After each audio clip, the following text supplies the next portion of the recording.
हो गया?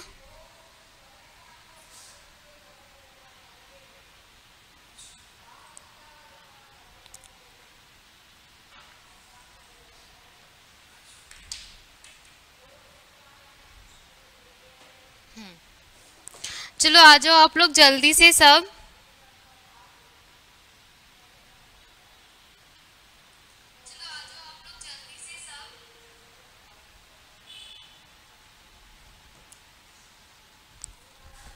आ गए क्या?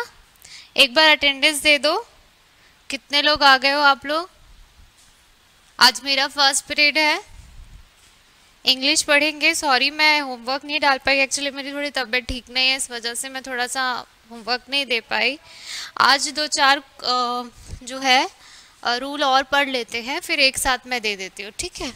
और पहले जो रूल पढ़ाई थी उसमें ज़्यादा कुछ है भी नहीं था, है ना, इजी था, तो सब मिक्सअप करके मैं दे दूँगी, ठीक है?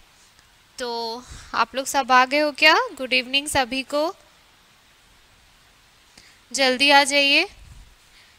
और जो जीनल मैम है आज छुट्टी पे है, किसी कारणवश नहीं आ पाई, ठीक है? तो उनके लिए मैं ब्लैक बोर्ड में लिखा दूंगी, ब्लैक बोर्ड पे, ठीक है? एक बार गुड इवनिंग तो बोल दो बच्चों। कहाँ है भाई, जल्दी आओ सब लोग।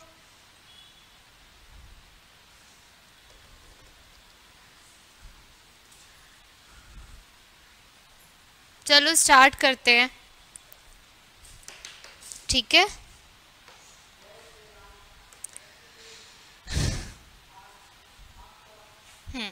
तो कल हम लोग क्या देख रहे थे? कल हम लोग क्या देख रहे थे? नॉमिनेटिव केस, ऑब्जेक्टिव केस और पोजेसिव केस और वोकेटिव केस क्या है ना? तो नॉमिनेटिव केस में हमने क्या देखा कि जो नाउन या प्रोनाउन को एज अ सब्जेक्ट के रूप में रखा जाएगा वो क्या रहेगा? आपका नॉमिनेटिव केस रहेगा, ठीक है? जिस नाउन या प्रोनाउन को ऑब्जेक्ट के रूप में रखा जाएगा वो क्या हो जाएगा? उसका ऑब्जेक्टिव केस कहलाएगा, ठीक है? ठीक, ये हमने समझा था कल, ठीक? आज क्या होगा? आज क्या पढ़ेंगे हम लोग? Possessive case. अब ये पोजेसिव केस क्या होता है?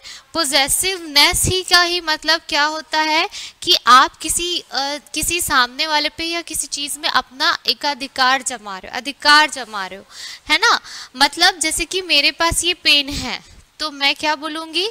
दिस इज माई पेन, तो मैं इस पेन पे अपना अधिकार व्यक्त कर रही हूँ, है ना? जैसे कि राम्स ब्रदर, है ना? राम्स ब्रदर मीन्स क्या कि वो राम का भाई है, मतलब वो उसका अधिकार है ना? किसी संबंध में, तो वो क्या होता है? पॉजेसिव केस कहलाता है, ठीक है? मतलब क्या कि अगर किसी चीज पे हम अधिकार जमाना या अधिकार उसका होना, ठीक है, या फिर किसी चीज का निकट बताना, है ना, ये क्या कहलाता है? पॉजेसिव केस कहलाता है। समझ में आया क्या कि पॉजेसिव केस क्या होता है? पॉजेसिव केस क्या होता है? अधिकार जमाना या व्यक्त करना, ठीक? तो इसके बारे में लिख लो पॉजेसिव केस। कल हमने नॉमिनेटिव केस लिखा था, है ना, ऑब्जेक्टिव केस लिखा था, अभी तीसरा लिख लो पॉजेसिव केस, ठीक? थर्ड नंबर डालकर लिखो। थर्ड नंबर है आपका पोजेसिव केस। पोजेसिव केस की स्पेलिंग आ जाएगी आप लोग को POSSESSIVE, पोजेसिव केस, ठीक है? पोजेसिव केस डैश करके लिखो, डैश करके लिखो, जब किसी नाउन या प्रोनाउन का, जब किसी नाउन या प्रोनाउन का, जब किसी नाउन या प्रोनाउन का किसी दूसरे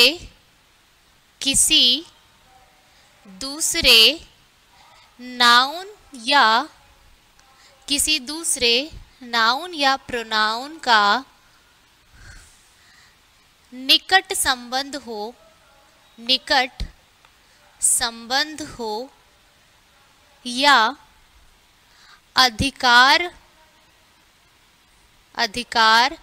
व्यक्त हो, जब किसी नाउन या प्रोनाउन का किसी दूसरे नाउन या प्रोनाउन का निकट संबंध हो या अधिकार व्यक्त हो तो उस नाउन या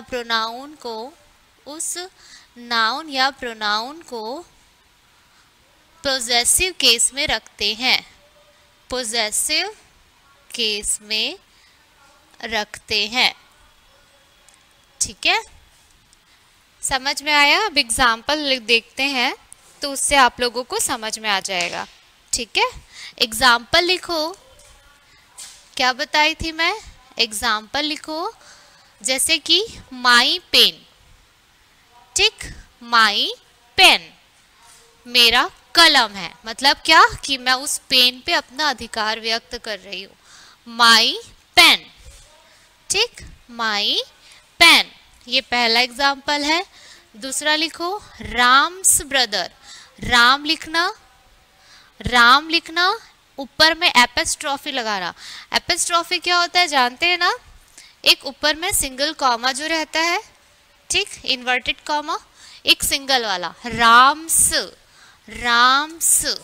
ठीक है, राम लिख के एपिस्ट्रॉफी एस, राम्स ब्रदर। ठीक है, तो राम का भाई, इस तरीके से क्या होता है, ये पोजेसिव केस कहलाता है। ठीक है, अब ये जो तीनों है, नॉमिनेटिव केस, ऑब्जेक्टिव केस या पोजेसिव केस, इसके हम क्या करेंगे, केसेस देखेंगे। ठीक है, कि आगे वर्क कैसे करते हैं। ठीक, अब लिख लो, इसमें एक चीज लिख लो, एपिस्ट्रॉफीज के प्रयोग से संबंधित नियम। एपिस्ट्रॉफी के स्पेलिंग बताओ। ये तीनों नियम लिख लिए ना। अब एपिस्ट्रॉफी के नियम लिखो। एपिस्ट्रॉफी के प्रयोग, एपिस्ट्रॉफीज लगाने या प्रयोग करने के नियम, प्रयोग करने के नियम या रूल, है ना। देखो, एपिस्ट्रॉफी मतलब कैसे कि हम हमेशा क्या कर देते हैं, हर किसी में एस लगा के उसको प्लूरल बना देते हैं। जैसे for example boys, girls, chairs, है ना। तो एस लगाने के बिना खुद के नियम्स होते हैं, है ना। ऐसा नहीं होता कि हम किसी पे भी कहीं पर भी नियम मतलब एस लगा के उसको प्लूरल बना दें। तो पहले थोड़ा सा उसको क्लियरिटी दे देते हैं कि एपिस्ट्रॉफी के नियम क्या क्या है। ठीक है, मतलब हम कहाँ पर एस लगाएंगे और कैसे उस चीज को यूज करेंगे, उसको हम पहले देख लेते हैं। ठीक, उससे क्या हो जाएगा, आप लोग को क्लैरिटी आ जाएगी कि आप एस लगाकर उसको कैसे प्लूरल बनाओगे और कहाँ पर एपिस्ट्रॉफी लगाना है। मतलब सिंगल इन्वर्टेड कॉमा जो लगाते हैं ना, हमेशा ऐसा नहीं लिखते ना बेटा। जैसे कि चेयर्स कैसे लिखते हो आप लोग, CHAIRS, चेयर्स हो गया, है ना। अब वैसे ही मैं बोल दूं गर्ल्स हॉस्टल लिख दूं मैं, गर्ल्स हॉस्टल। एक तरीके से ना मतलब क्या हो जाता है, यहाँ पे मैं लड़कियों का हॉस्टल नहीं बोल रही हूँ, गर्ल्स हॉस्टल मीन्स मैंने गर्ल लिखा, एक इन्वर्टेड कॉमा डाला, है ना, एक इन्वर्टेड कॉमा डाला और उसके बाद मैं एस लगा रही हूँ और फिर हॉस्टल लिख रही हूँ। क्लियर हो रहा है क्या, समझ में आ रहा है? तो प्लीज एक बार हाँ बोल दो कि मैं गर्ल्स, लड़कियों वाला नहीं होता। दो तरीके से हम गर्ल्स लिख सकते हैं। कैसे, अभी ध्यान से मतलब सुनना, फिर मैं लिखाऊंगी, है ना। दो तरीके से हम लिखते हैं। कैसे, एक बार क्या लिख देंगे, GIRLS, सिंपल सा गर्ल्स लिख दी मैं, GIRLS, गर्ल्स। ठीक, और एक तरीके से लिखी मैं GIRL, फिर ऊपर में एपिस्ट्रॉफी लगाई, फिर एस लिखी। दोनों का मतलब क्या होता है, हाँ, एक में पूरा एस को बिना इन्वर्टेड कॉमा लिखी और एक को मैं इन्वर्टेड कॉमा या एपिस्ट्रॉफी लगा के एस लिखी। इसका क्या मतलब होता है कि ऊपर वाले में क्या बोल रहा है, गर्ल्स, मतलब लड़कियों की बात कर रहा है, लेकिन यहाँ पे एक ही लड़की की बात कर रहा है। गर्ल्स, गर्ल लिखा है और ऊपर में एक एपिस्ट्रॉफी लगा के एस लिखा है। गर्ल्स मतलब लड़की का, है ना। जहां पर एपिस्ट्रॉफी एस लगा देंगे दैट मीन्स क्या हो जाता है, लड़की का। अब मैं यहाँ पे लिखूं गर्ल्स हॉस्टल लिखूं और दूसरों में भी क्या लिखूं, गर्ल्स हॉस्टल लिखूं, तो दोनों में क्या डिफरेंस होगा, लड़कियों हॉस्पिटल और दूसरों में क्या, दूसरे वाले में क्या आएगा, लड़की का हॉस्टल। ठीक है, दोनों में अंतर समझ में आया? देवेश पीतांबर समझ में आ रहा है जो मैं बोल रही हूँ? गर्ल और गर्ल्स और गर्ल्स, मैं दोनों को गर्ल्स गर्ल्स ही लिखी हूँ, लेकिन एक में एस लगा के गर्ल्स लिख दी और एक में एपिस्ट्रॉफी एस लगाई हूँ। समझ में आ रहा है क्या? प्लीज एक बार मेरे को क्लियर कर दो, तो मैं आगे रूल बताऊंगी ना, तो मेरे को लगेगा कि हाँ समझ में आ रहा है। डायरेक्ट मैं आप लोग को बताऊं तो समझ नहीं आएगा। प्लीज एक बार, अगर कोई फिर से, अगर आप लोग इस चीज को मेरे को बोलोगे कि फिर से एक बार बताऊं, तो फिर से बताऊंगी। एपिस्ट्रॉफी का मतलब समझ रहे हो? हाँ चलो समझ में आ रहा है ना, एस लगा के मैंने बनाया और एक सिंपल सा एस लगा दिया।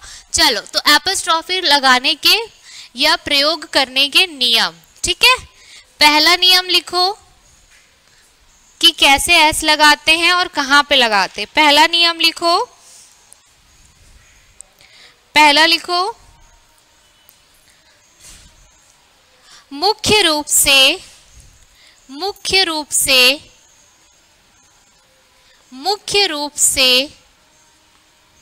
प्रॉपर नाउन, व्यक्तिवाचक संज्ञा, प्रॉपर नाउन है ना, मुख्य रूप से प्रॉपर नाउन में, मुख्य रूप से प्रॉपर नाउन में, प्रॉपर नाउन में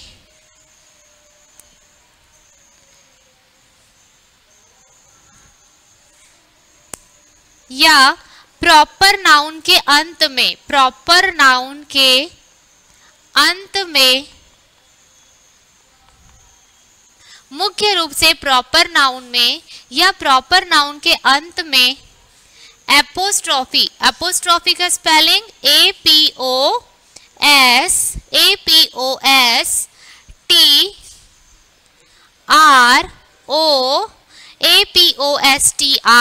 एपोस्ट्रॉफी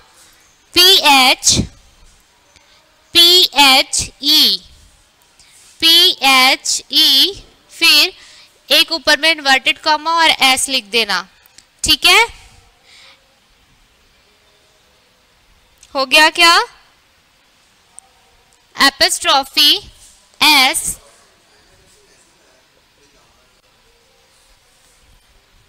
हाँ मैं ये नियम लिख लो, फिर मैं इसके साथ समझा दे रही हूँ। ठीक है, मुख्य रूप से प्रॉपर नाउन में या प्रॉपर नाउन के अंत में, या प्रॉपर नाउन के अंत में एपिस्ट्रॉफी लगाकर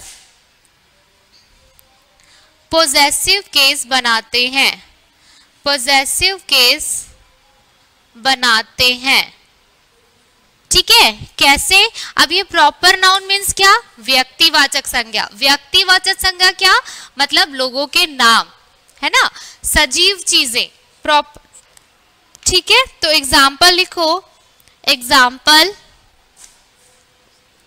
एग्जाम्पल लिखो, राम्स हाउस, राम लिखना, ऊपर में इन्वर्टेड कॉमा सिंगल वाला, फिर एस लिखना, राम्स हाउस।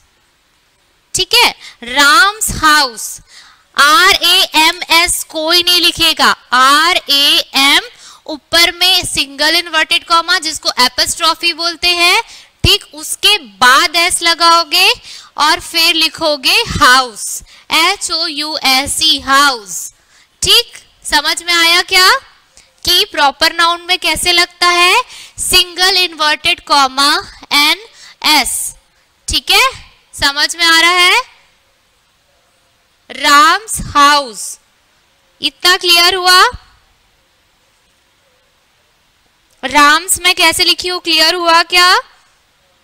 RAM ऊपर में इन्वर्टेड कॉमा, ठीक, सिंगल वाला, फिर एस, राम्स हो गया, फिर हाउस। तो ये इन्वर्टेड कॉमा में जो एस आता है ना, मतलब एपिस्ट्रॉफी के बाद मतलब जो एस लगाते हैं, है ना, तो वो क्या कहलाता है? एक का प्रणन देता है आपको, ठीक है। मतलब राम्स हाउस मतलब राम का घर, समझ में आया? बिल्कुल होगा। जैसे कि बॉय है ना, बॉय जैसे एक एग्जाम्पल मैं बता रही हूँ एकदम इजी वाला, जैसे मैं अभी गर्ल्स का बताई। लड़के का हॉस्टल और लड़कों का हॉस्टल में कैसे लिखेंगे? हाँ, सिंगल एक लड़के की बात हो रही है ना, सिंगल एक लड़के की बात हो रही है। जैसे जनरली क्या लिखा रहता है? गर्ल्स हॉस्टल या boys hostel, boys hostel, boys hostel मतलब BOYS, नो एपिस्ट्रॉफी यूज नहीं है इसमें, कोई एपिस्ट्रॉफी यूज नहीं है इसमें, डायरेक्ट क्या लिख दिया है? BOYS मतलब क्या है? ये बहुवचन है, मतलब प्लूरल नाउन है, ठीक है। कैसे? BOYS मतलब बॉय में S लगा के उसको क्या बना दिया गया है? प्लूरल नाउन बना दिया है, बहुवचन बना दिया है। तो बॉयज मीन्स क्या हो गया? ये लड़कों का हॉस्टल हो गया, ठीक है, लड़कों वाला हॉस्टल हो गया, ठीक। ये समझ में आया? अगर मैं इसी को ऐसा लिख दूं BOY एपिस्ट्रॉफी S फिर हॉस्टल लिखूं तो ये क्या हो गया? ये बॉय जो रहेगा ये सिंगुलर नाउन में रहेगा, मतलब एक वचन में। ये एस आपका क्या कहलाएगा? एपिस्ट्रॉफी कहलाएगा, ठीक है। और ये हॉस्टल, तो जनरली इसको कैसे प्रोनाउंस करते हैं हिंदी में कि लड़के का हॉस्टल या लड़का का हॉस्टल। यहाँ पे एक लड़के की बात हो रही है, ठीक है। जहां पे भी एपिस्ट्रॉफी लग गया उसका प्रोनाउन हम हिंदी में ऐसा ले सकते हैं का प्रयोग हो रहा है, ठीक है। मतलब का, यहाँ पे लड़का का हॉस्टल और वहां पे एस लगा है मतलब वो प्लूरल है, लड़कों वाला हॉस्टल है। ये समझ में आया इतना चीज?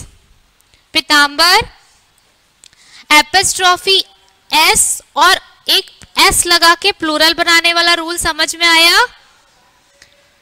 जल्दी बताओ। अगर क्लियर नहीं हो रहा है तो मैं फिर से समझाऊंगी। जैसे कि मैं पीतांबर्स लिखूं, पीतांबर्स कैसे लिखूंगी मैं? पीतांबर्स कैसे लिखूंगी मैं? क्या मेरे पास बहुत सारे पीतांबर्स हैं या फिर सिंगल पीतांबर्स है? जैसे मैं पीतांबर्स हाउस बोल रही हूं तो कैसे लिखूंगी मैं?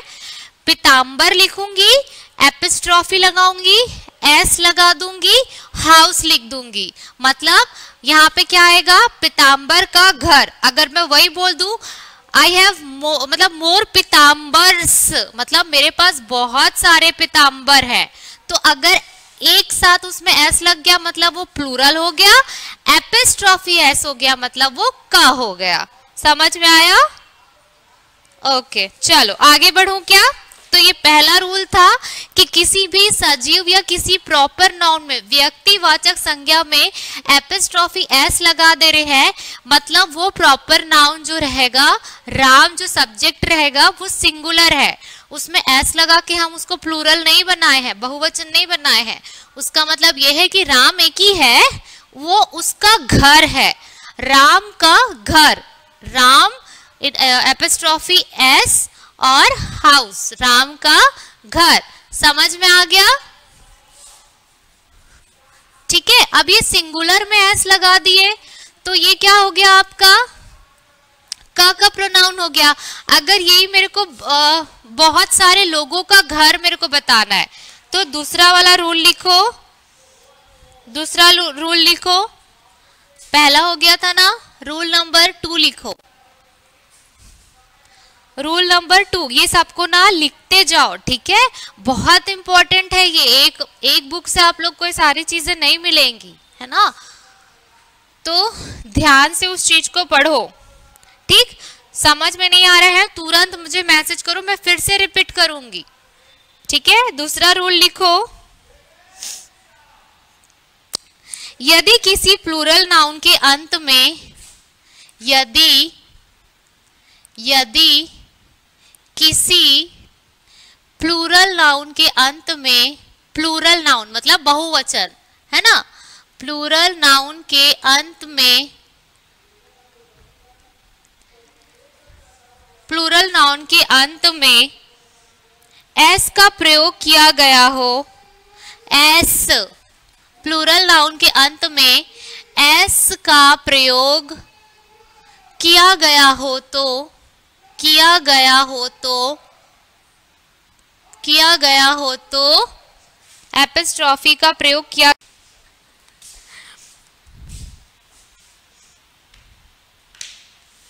आ जाओ वापस से दूसरे लिंक पे। डिस्ट्रैक्शन डिस्ट्रैक्शन, लो जल्दी से आप लोग अपना एग्जाम खत्म करो और ऑफलाइन आओ भाई आप लोग।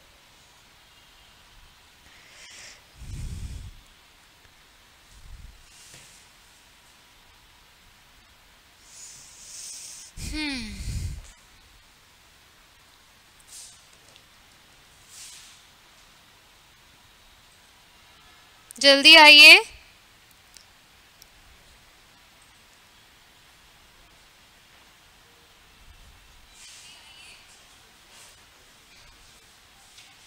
ठीक, तो मैं कहाँ पे थी? पहले वाले में क्या पढ़े हमने कि प्रॉपर नाउन पे, है ना। पहले वाला रूल क्या कह रहा था कि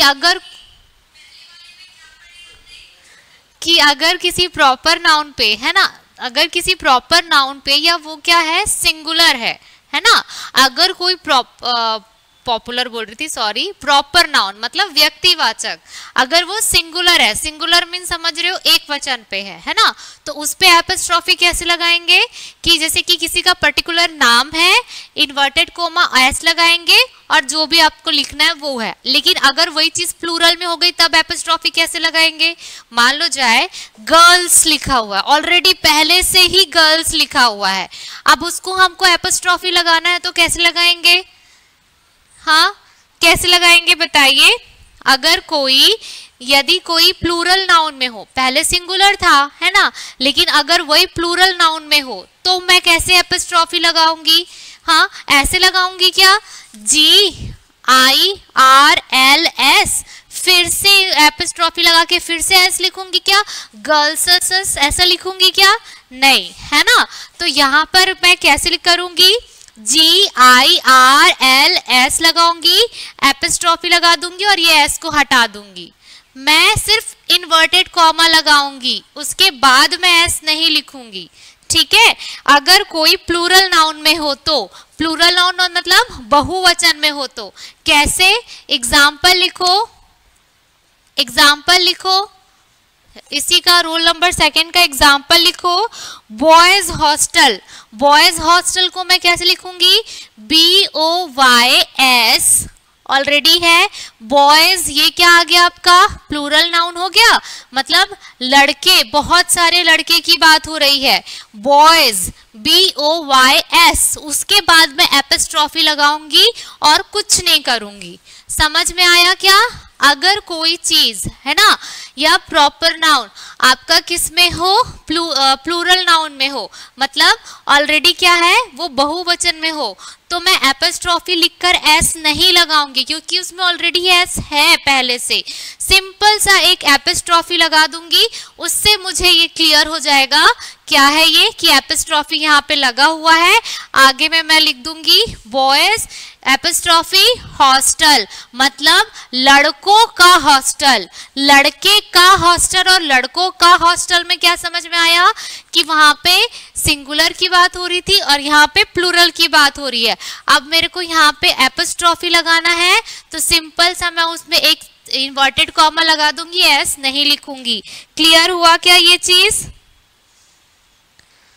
क्लियर हुआ क्या? जल्दी से हाँ या ना में जवाब दो तो मैं आगे बढ़ूंगी नेक्स्ट रूल पे, कि सिंगुलर पे एपिस्ट्रॉफी कैसे लगती है और प्लूरल पे एपिस्ट्रॉफी कैसे लगती है।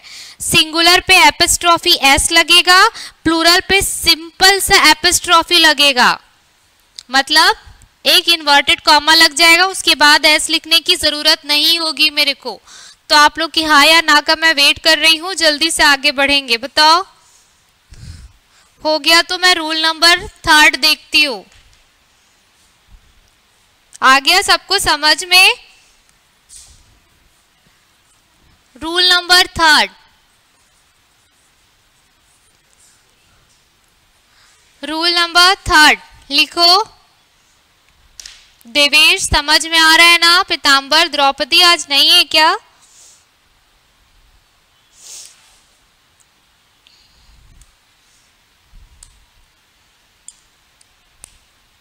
चलो लिखो। नेक्स्ट तीसरा रूल लिखो।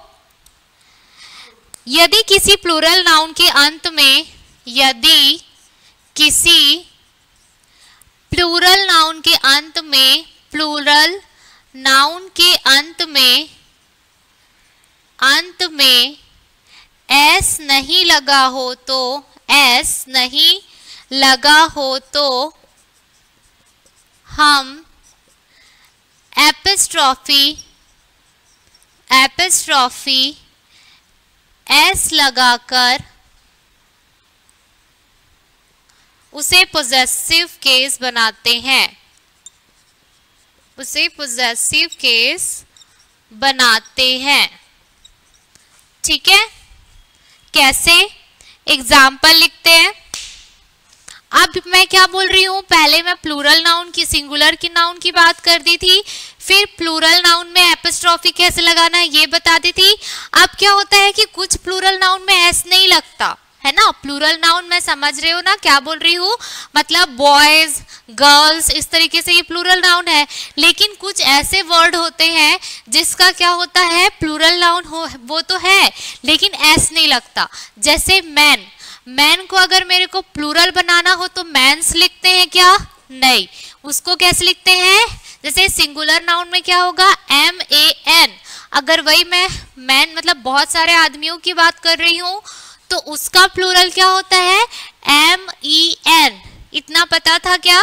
ये बच्चों वाला चीज है। होप सो कि ये चीज आप लोगों को पता हो। पता है क्या? मैं लिख भी दे रही हूं, MEN, मैन। ये क्या होता है आपका, प्लूरल नाउन में होता है ना। क्या होता है ये, प्लूरल नाउन है।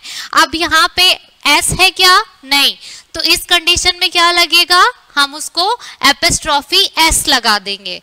ठीक है, अगर ऑलरेडी एस लिखकर प्लूरल है तो वहां पे एक सिंगल एपिस्ट्रॉफी लगाएंगे, एस नहीं लगाएंगे। लेकिन जहां पे एस नहीं है वहां पे एस लगा देंगे, भले ही वो प्लूरल में क्यों ना हो। जैसे कि एग्जाम्पल देखो, MEN एपिस्ट्रॉफी एस, मेंस। ठीक है, वैसी वुमेन का आता है WOMEN एपिस्ट्रॉफी एस, वुमेन्स। समझ में आया? समझ में आ रहा है ये चीज कि सर के ऊपर जा रही है? मैं होमवर्क दूंगी, सबका बनना चाहिए। ठीक है, ये हो गया। ओके, चलो नेक्स्ट रूल देखते हैं। इसको मैं क्लियर कर दे रही हूँ ना, कहीं जाना मत आप लोग। एक दिन सब लोग आते हो, फिर कहाँ गायब हो जाते हो भाई आप लोग। फिर डांट पड़ती है तो फिर आते हो, फिर गायब हो जाते हैं बाकी लोग। ये जाते कहाँ है? अगर कोई जा भी रहा है तो बता तो दो कि किसी रीजन की वजह से है या फिर इंटरेस्ट नहीं है। आपसे कोई क्लास मिस करेगा, प्लीज ग्रुप में एक बार ना आप लोग छोड़ दिया करो रीजन कि किस वजह से जा रहे हो। क्लास आते थे तो एप्लीकेशन छोड़ते थे ना, तो इसको भी आप लोग एज अ डिसिप्लिन के मतलब अटेंड करो, है ना।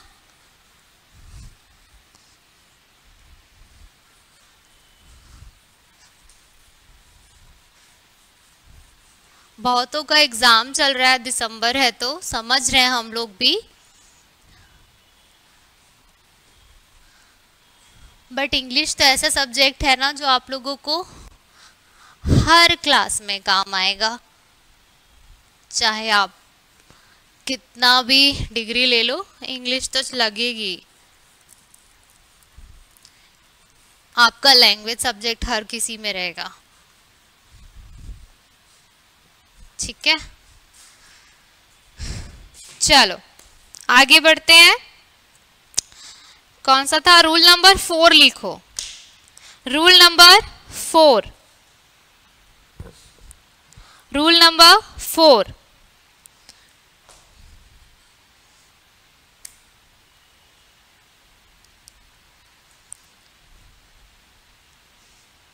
लिखो।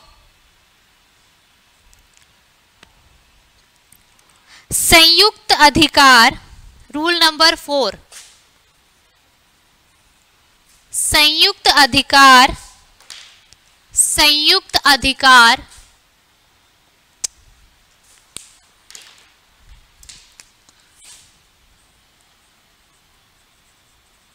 संयुक्त अधिकार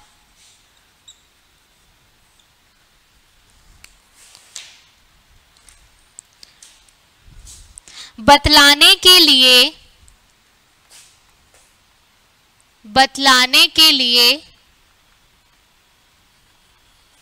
संयुक्त अधिकार बतलाने के लिए अंतिम शब्द में, अंतिम शब्द में, अंतिम शब्द में epistrophe S, epistrophe, epistrophe S लगाकर, एपिस्ट्रॉफी एस लगाकर पोजेसिव केस बनाते हैं। संयुक्त अधिकार बतलाने के लिए अंतिम शब्द में एपिस्ट्रॉफी एस लगाकर पोजेसिव केस बनाते हैं। एग्जाम्पल, अब मैंने पहले में क्या बताया था कि अगर मुझे राम का घर बताना है ना, दिस इज ये राम का घर है, तो दिस इज राम्स हाउस, ठीक है, दिस इज राम्स हाउस, है ना। तो ये क्या हो जाएगा? ये राम का घर है। एपिस्ट्रॉफी एस लगा दो तो वो कहीं ना कहीं का वो मतलब यूज किया जाता है। का मतलब का में आ की मात्रा का के लिए उसको यूज किया जाता है, ठीक है। दिस इज राम्स हाउस, ठीक है, ये यहाँ राम का घर है। लेकिन अगर वहीं पे दो लोग आ गए कि ये सीता और राम का घर है, तो क्या दोनों में एपिस्ट्रॉफी लगेगा? क्या नहीं, दोनों में से एक में ही एपिस्ट्रॉफी लगेगा। और वो दूसरा वाला एपिस्ट्रॉफी किस में लगेगा? दूसरे वाले नाम पे। जैसे राम और सीता का घर है, तो this is Ram and Sita's house. Ram's and Sita's नहीं लिखेंगे, हम किस पे लगाएंगे? सीता पे एस लगाएंगे। क्लियर हो रहा है क्या? अगर दो लोगों का नाम है, ठीक है, और दोनों में एपिस्ट्रॉफी लगा है, दैट मीन्स रॉन्ग। वो दोनों में से एक में ही लगेगा और वो दूसरे वाले में एपिस्ट्रॉफी लगेगा। तो यहाँ पे क्या बोल रहा है? संयुक्त अधिकार बताने वाले, मतलब दो लोग हैं और दोनों लोग का अधिकार वो एक ही घर पे है, ठीक है, या एक ही जगह पे है, तो वो दोनों में से किस में लगेगा? अंतिम शब्द में। दो शब्द दिए हैं, अंतिम शब्द में एपिस्ट्रॉफी लगाकर उसका पोजेसिव केस बनाते हैं। क्लियर हुआ क्या ये चीज? क्लियर हुआ? एग्जाम्पल लिखो, एग्जाम्पल लिखो। राम एंड श्याम्स, SHYAM और ऊपर में epistrophe S। Ram and Shyam's house मतलब राम एंड श्याम का घर, ठीक है। अगेन S आ गया तो वो का के लिए ले रहे हैं, ठीक है, लेकिन हम ऐसा नहीं लिखेंगे, ऐसा राम्स एंड श्याम्स नहीं लिखेंगे। हम क्या करेंगे? हम राम में से एस को हटा देंगे और दूसरे वाले में ही एस लगाएंगे। क्लियर हुआ क्या ये चीज? क्लियर हुआ? क्योंकि इसका एग्जाम्पल्स आया हुआ है ना, तो मैं दूंगी आज होमवर्क में। क्लियर हुआ?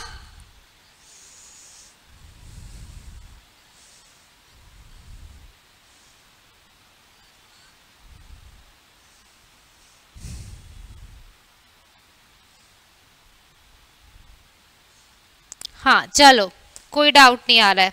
नेक्स्ट लिखो रूल नंबर 5। रूल नंबर 5, ठीक है। रूल नंबर 5 क्या लिखते हैं? ईच लिखो, each one, each one, each one, everyone, someone, each one, everyone, someone, each one, everyone, someone, everybody, everybody, everybody, anybody, each other, each other, everybody, everyone, each other, nobody, nobody, etc. में epistrophe S लगाकर, एपिस्ट्रॉफीज S लगाकर possessive case बनाते हैं, possessive case बनाते हैं, ठीक है। क्या बोल रहा है? ईच वन, एवरी वन, मतलब ये चीज जहां पे आपको ये वर्ड दिख रहा है इसको कैसे बनाएंगे, चलो देखते हैं, ठीक है। एग्जाम्पल लिखो, एग्जाम्पल लिखो। Sarika had, Sarika, Sarika had, HAD had, Sarika had found, FOUND, found, Sarika had found someone, someone's, SOME, some, ONE, one, someone लिखो, ऊपर में एपिस्ट्रॉफी, फिर एस लगाओ, someone's book, ठीक है। मतलब क्या कि सारिका ने someone मतलब किसी का, है ना, कुछ का, सारिका हैड फाउंड कुछ का बुक पाया, है ना, या किसी का बोल सकते हैं, ठीक है। सारिका फाउंड मतलब मिला, पाया, है ना। और ये कौन सा सेंटेंस है आपका? आपका ये है पास्ट परफेक्ट टेंस, है ना। हैड लगता है ना, हैड किस में लगता है? पास्ट में लगता है, किसमें? परफेक्ट में, ठीक, बताई थी ना, ठीक। तो हैड लगा है और उसके बाद अगर past continuous, past perfect continuous मतलब हैड बीन लगता है, ठीक। तो पास्ट परफेक्ट में कौन सा लगा है? हैड। तो वहीं से आप लोग समझ जाओ कि ये कौन सा सेंटेंस है आपका? पास्ट परफेक्ट टेंस की बात कर रहा है। सारिका हैड फाउंड मतलब वर्ब का थर्ड फॉर्म है फाउंड, फाइंड का, है ना। उसके बाद सारिका हैड फाउंड समवन की जगह समवन्स बुक आएगा। समझ में आया ये चीज? क्लियर हुआ क्या? समवन्स बुक, ठीक है। तो यहाँ पे ये हो गया क्या? Sarika had found someone's book मतलब किसी का बुक मिला है सारिका को। क्लियर हुआ? हो गया? ठीक है।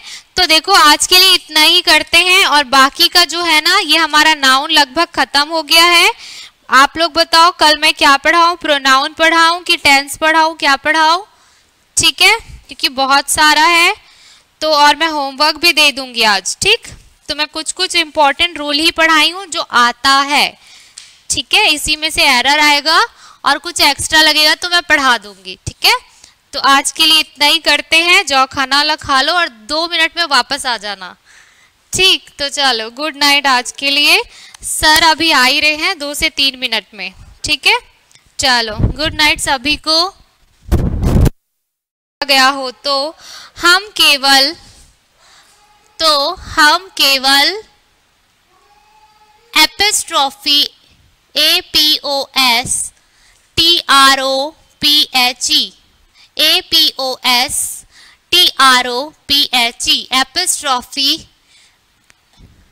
इन्वर्टेड कॉमा है ना का प्रयोग करेंगे, सिंपल एपिस्ट्रॉफी का प्रयोग करेंगे। एग्जाम्पल लिखो, हो गया क्या? लिखो,